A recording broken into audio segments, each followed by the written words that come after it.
Chapter 2.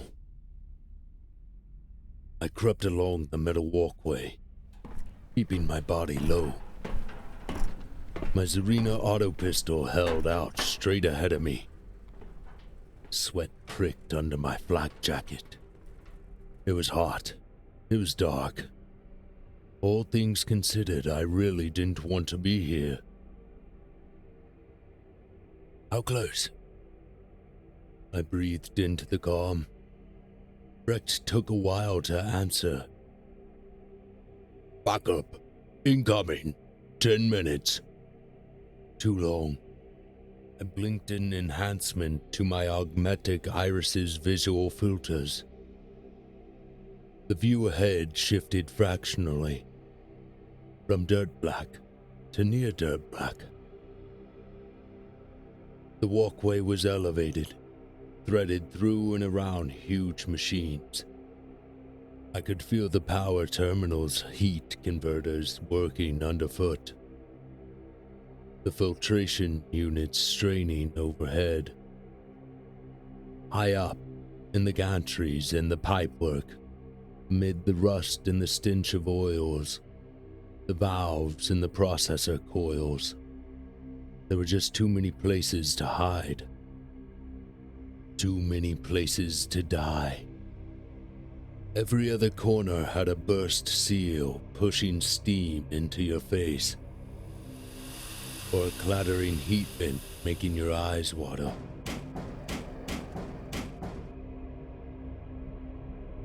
I clutched the grip of my pistol, narrowed my eyes, kept moving.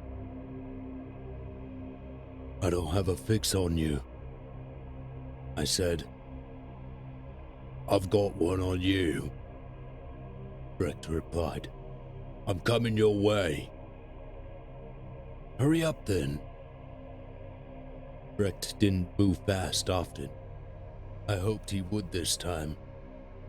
It was the least he could do, in the circumstances. I reached an intersection. The walkway branched into two, one left, one right. Below me, glimpsed through a thin metal grid, I could see ironwork devices belch and grind. Beyond that was a rat's paradise of tubes and conduits. A few lumens blinked down there, tiny red points amid hissing clots of darkness. Something moved, and I whirled to face it. Just a spinner valve discharging. I felt my heart beating quickly. My breathing was too hard. This was Sanctioner's work. They had the armor, the weapons. I had my sidearm, basic flat cover, a probator's hollow seal. I counted for something a lot of the time. Right now, it felt like it was worthless.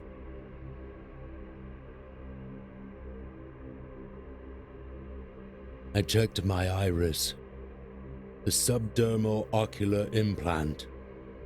A combined data veil link and tactical retinal display. Cycled and clicked, giving me an updated estimate on the target's trajectory. It was based on heat patterns only, and down here, they weren't exactly reliable. By rights, I shouldn't even have been here. I responded to the call from Brecht, whose case this was, as a favor. They both should have waited for a Sanctioner squad, but Brecht didn't want to lose the target. That decision felt like a bad one, almost as bad as splitting up, trying to cover the exits, before realizing just how many of them there were in a huge place like this. I took a right turn, edging along the fragile railing, ignoring the long drop on either side. Up ahead, I could see a bulkhead with a rusted cog and skull etched on it. Beyond that was a heavy iron hatchplate with a misted-up viewport. The hatch was open, and a faint light bled through the gap.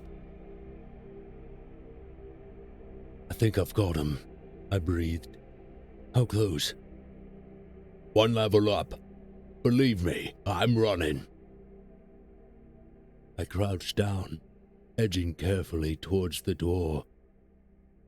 I could hear something from the far side. More than one pair of boots. Rex Corey was close now. Yuri Glav, a mid-league gunrunner, an unstable narc user who'd eaten up the sparse goodwill from both the enforcers and his customers, and whose productive career in Urgina, one way or another, was coming to an end. Clearly, he still had a few people willing to work with him. I heard another hatch clang open. The faint light flickered out, and I heard bootfalls running down an enclosed corridor. They were making a break for it, trying to reach the far side of the machine chambers, get to a mag train or a ground transport. I shuffled forward, shouldered the hatch open, and swung into the chamber beyond, tracking with my auto pistol. The cramped space was empty, but the portal on the far side was open. I ran for it, ducking down as I plunged into the corridor beyond. The lumens were strobing in here. It all smelled like burned metal. I could hear clear movement up ahead now, echoing down the shafts. They were running, going for broke. I ran up after them, ducking under another hatch before breaking out again. A big chamber opened up, its far end exposed to the night air, and whistling with gusts of hot, dusty wind. Lines of struts marched along the either side, holding up a cross-hatched roof of heavy girders and pipework. Tracked loader vehicles stood in their berths. The deck was high up. The exposed vantage revealed a distant outline of massive cooling towers, backlit by flares from the gas nozzles. Everything smelled of ash, dust, and chems. At the chamber's far end, a fuel tanker waited in the loading bay. Cab doors open, and engines already gunning, poised to trundle off a down and long ramp towards an elevated viaduct. A transit servitor, its back broken, lay in a pile by the wheels. Glav, a scrawny man dressed in a loose red jerkin, and had already jumped down from the footplate to unscrew the tanker's fuel line. Two more figures. Big bodyguards, torsos bulked with stems. One carrying a crackling electromole, the other a short-barreled shotgun, lumbering towards me. The shotgun cracked out, and I scrambled for cover. I skidded behind the heavy body of a goods lifter, wrenching my shoulder against the jutting door. Hearing the bullets ping and clang from the steel, I swiveled back to my knees, shoved the Zarina through a gap in the lifter's segmented tracks, and fired back. 4 rounds went straight into the shooter's chest, puffing out plumes of blood as the man jerked and reeled. I jumped to my feet as the second bodyguard rushed me, swinging the maul in heavy lunges. More shots hit, winging him in the shoulder, then knocking him back, sending the maul bouncing over the lattice floor. I slid fully out of cover, trying to draw a bead on Glav. By then, The skinny gunrunner had disconnected the fuel line, spraying promethium all across the deck, and was sprinting back to the cab. I shot twice, sending both rounds wide and kicking sparks along the tanker's hold. "Probator! Bastion you!" I roared. "Stand down, citizen!" Glav leapt for the cab, getting one boot back on the footplate. I fired again, hitting him in the back. Instead of a wet impact, though, the bullet tinged off a hard armor piece hidden under the jerkin. Glav staggered forward, missing his handhold and tumbling to the floor. As he did so, he managed to squirm round, bringing his own gun to bear. For a hideous split second, I saw it aimed squarely at me. Then, Glav's head exploded in a mist of red, followed immediately by a report of another gun firing. The gunrunner's body slumped to the deck, twitched, and didn't move again. Brecht edged out of the open access hatch, his auto pistol held two-handed, a look of studied concentration on his face. I exhaled. Holy throne! I swore. You really did run. The tanker's engine was still growling. The discarded fuel line was still pumping, swilling the deck with liquid promethium. Brecht stowed his weapon, splashed over to the valve, and wrenched it closed. He was panting hard, his jowly cheeks flushed. He was a big man, dark-skinned, with a receding hairline and a frame that was a bit more substantial than it had been when he joined the Enforcers. The flak jacket made him look even bulkier. I wasn't much better off. My heart was still hammering. A pool of sweat had collected on the small of my back. I looked down at the trio of corpses. The bodyguards were just hired muscle. But Glav knew some things. Would have been better to bring him in. Still, it was Brecht's case, and he'd been the one to end it. I climbed up the tanker's cab and reached for the controls and stilled the engine, then clambered down, getting my breathing under control, and looked over at my fellow probator. "Worth the trouble?" I asked. Brecht nodded, covered in sweat. He was looking down at Glav's body. "Guess so. One more out of commission. I thought you wanted to take him in." "I did, but he was gonna shoot you." "I don't think he would have hit me." "No, he was good. He'd have shot you." I holstered my pistol. "Thanks then, I guess." "My pleasure."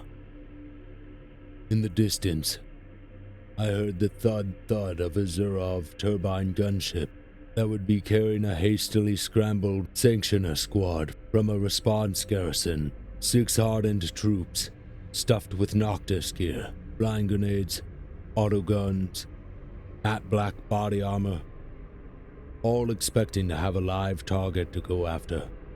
"They're gonna be angry, aren't they?" I said. "Yes, they are.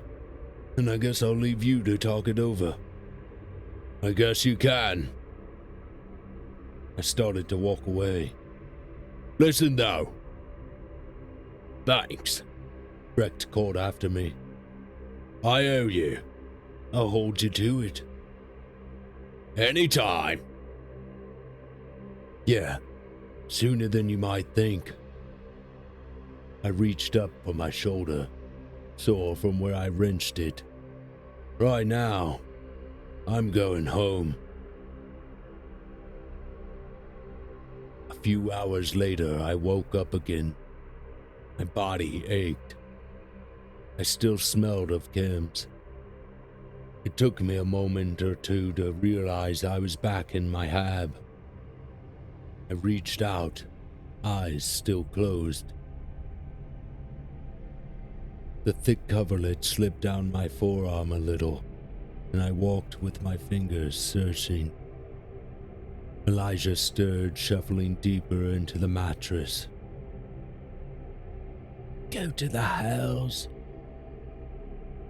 she murmured. I opened my eyes. My hand found her forearm. It was still dark. A little gray light bled around the window frame where the shutters didn't quite touch the sill. The chrono by the bed glowed with a red semi-dormant Newman bead. "Morning," she grunted, half lost in sleep, and shook my hand from her arm. "Where were you last night?" "Work." Of course." I watched over her for a little while, blinking my own sleep away. Then I drew a breath and smelled the dorm chamber. Rough synth-wool blankets, fresh polish on the rockcrete floor, the sweat of the night. Home. I shuffled down the bed, pushing the blankets off, making the frame shake. Elijah turned over, nestling into the bolster, her brown hair falling over her face. I swung my legs over the foot, grabbed a robe from its peg on the wall, pulled the plasweep fabric over my night tunic. I stood, then padded heavily from the chamber into the hallway beyond, closing the door behind me carefully. It was still quiet. The ground traffic outside made the air thrum just as it did at all hours, night and day, but you zone that out after a while. I walked down a narrow hallway, passing pics of Elijah and Naxi stuck against flaking plaster walls. We needed to repaint those walls. They hadn't been done since we'd been assigned the Hab unit and moved in. Years ago, just after Naxi had been born. Just needed to find the time. I reached the refect chamber and flicked a lumen on with a finger gesture. The sodium tubes flickered into life, exposing battered food prep surfaces, a row of storage boxes, a Plastech table with 4 stools. I activated the caffeine box and it gurgled and clattered. I opened a store and pulled out 2 carb bars. One was plain, one was flavored with fructose syrup. I put both in the heater and flicked the timer for 10 seconds, retrieved a mug of hot caffeine from the box, took out a plate, and placed the carb bars on it. I went over to the table and sat down on one of the stools. Took a sip of caffeine, slurping against the heat, and activated the vid projector set into the far wall. The one I installed myself. The one that only worked half the time and Elijah kept asking me to replace. Its old-style curved lens shimmered jerkily into life, casting a white-yellow light over the dark room. Sub-District Commissioner for Hygiene, Erdovam, visiting District Facility U56 yesterday, congratulates the workers on their improved output during the up-season. She observes that this shows the benefit of recent revisions to the quota targets and underlines the wisdom of Sub-District Commissioner for Hygiene, Earl Vaughn, looks well fed. I watched her waddle down the production lines, her outline blurry on the phosphor bead screen. So, output at the Manufactoria was up again. Always seemed to be going up, year on year. A miracle of efficiency they must be by now. I let the projector prattle on and chewed my carb bars. The caffeine was treacly, like unrefined promethium. I felt it slip warmly through my body, jerking me awake. The carb bars were good. Good enough. As long as I didn't think too closely about how they were made. I stretched, rolling in my shoulders in a turn, trying to loosen the muscles that never seemed to properly unclench. The old scar across my chest pulled a little, always a reminder, to twitch or tweak, to let me know it was still there. The vid feed moved on to a review of commodities output from the major ports.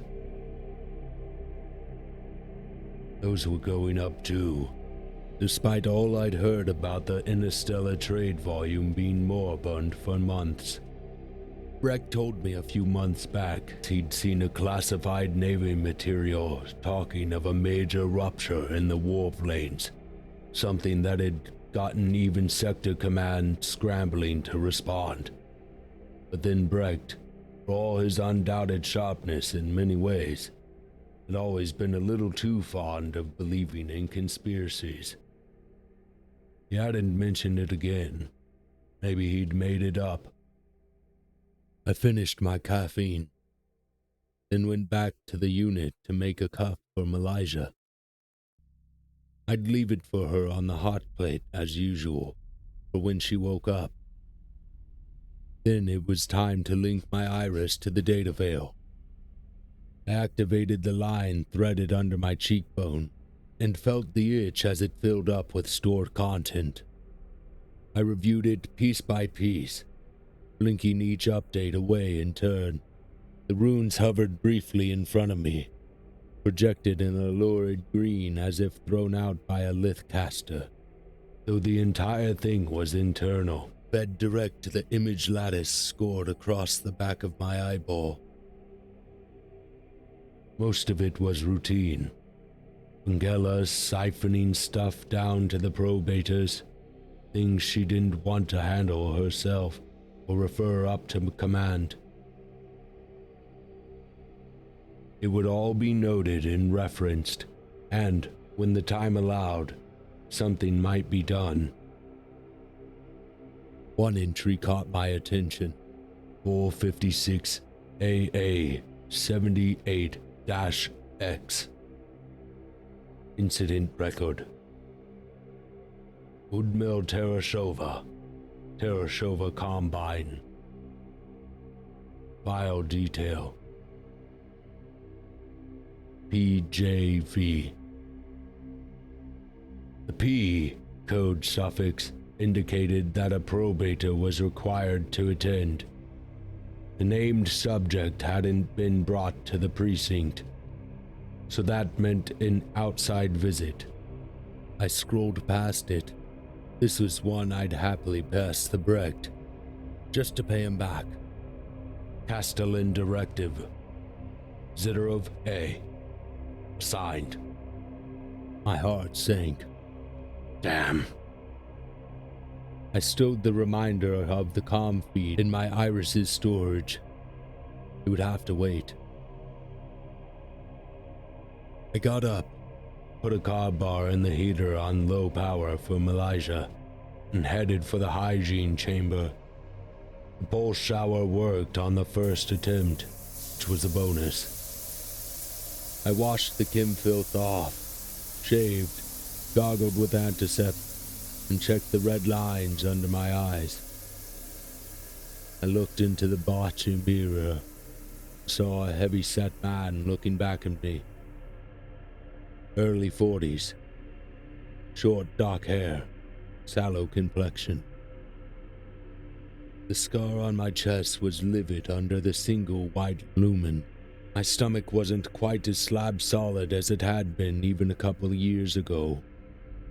It had gotten bigger too. I padded back down the hall into the second dorm chamber. That had once been Naxi's room, and still had her old hard copy pics pinned to the walls. Defense Force recruitment posters, most with the chiseled features of young male recruits looking steely and determined in pressed dress uniforms. A few report cards from her old scholum lay on the bedside table in a clear plasfilm file, plus a handwritten letter from a classmate. On the far wall, looking incongruous amid all that, was a dark metal strongbox. Next to it was a rack holding flak vests in a row.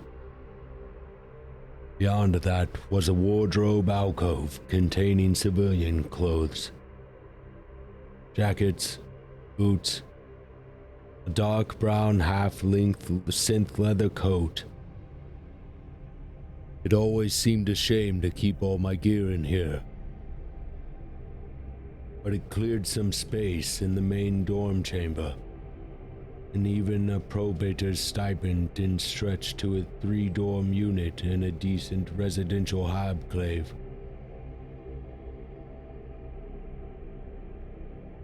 I punched the access code into the strongbox and withdrew the Zarina again. I checked it over, then got dressed, clipping the flak panels closed under my open-necked shirt and jerkin. I reached for my jaw snapper, a brushed steel knuckle duster with an impact reactive kinetic field, and stowed it. I pulled on my coat and holstered my pistol. It was still dark outside, and would still be dark for another hour or so until the red sun rose. I thought of Malaysia, sleeping still, grabbing an hour of rest before her own duties took her off into the city. I could sleep, I thought. I could stay here, with her, and sleep. But then I was out of the Hab's front door, and into the corridor where dozens of other identical doors remained locked shut, just like every other one of them on every other level. I headed for the elevator shafts, my stomach grumbling, muscles aching, scar tissue itching.